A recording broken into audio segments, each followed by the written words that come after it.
Les étoiles plein les yeux. Allez, on va revenir sur ces arnaques de Noël. Voilà, le Black Friday. Moi, chaque fois, je me fais attention arnaquer. aux arnaques. Non mais attendez. Mais je me fais arnaquer tout le temps, moi, Ah, chaque bah, année. c'est pas bien ça. On va vous donner tous les conseils. Jean-Michel jamais se fait arnaquer. Non, jamais. C'est sur les produits alimentaires.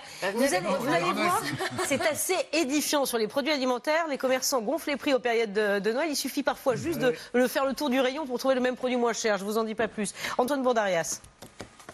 Dans ce supermarché parisien, on peut déjà trouver les produits stars des fêtes de fin d'année. Comme par exemple cet inconditionnel du réveillon, la confiture de figues. Ici, proposée par une célèbre marque de foie gras. Le pot de 110 grammes est vendu 4,49 €.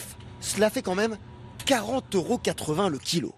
Nous nous sommes alors rendus dans le rayon confiture du même supermarché pour vérifier le prix des autres marques. Celle-ci, par exemple, utilise exactement les mêmes proportions de figues et de sucre.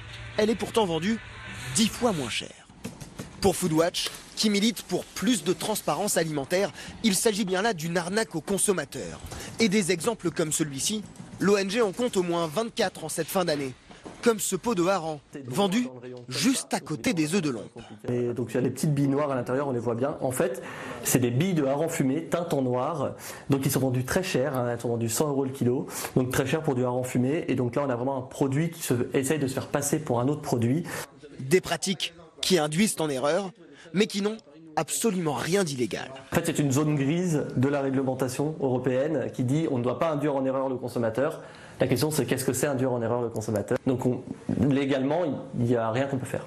En revanche, l'ONG ne manquera pas de dévoiler une de ses pratiques chaque jour jusqu'à Noël sur son site internet. Voilà, comme ça, vous serez prévenus, vous éviterez peut-être de tomber dans le panneau, comme nous tous, ça nous arrive. Effectivement, faut-il boycotter le Black Friday? C'est la question que l'on se pose dans le débat dans un tout petit instant. Effectivement, vous avez vu ces mobilisations de dizaines de militants écologistes, notamment devant le siège d'Amazon. On va en reparler. Elisabeth Martichoux, la réforme des retraites.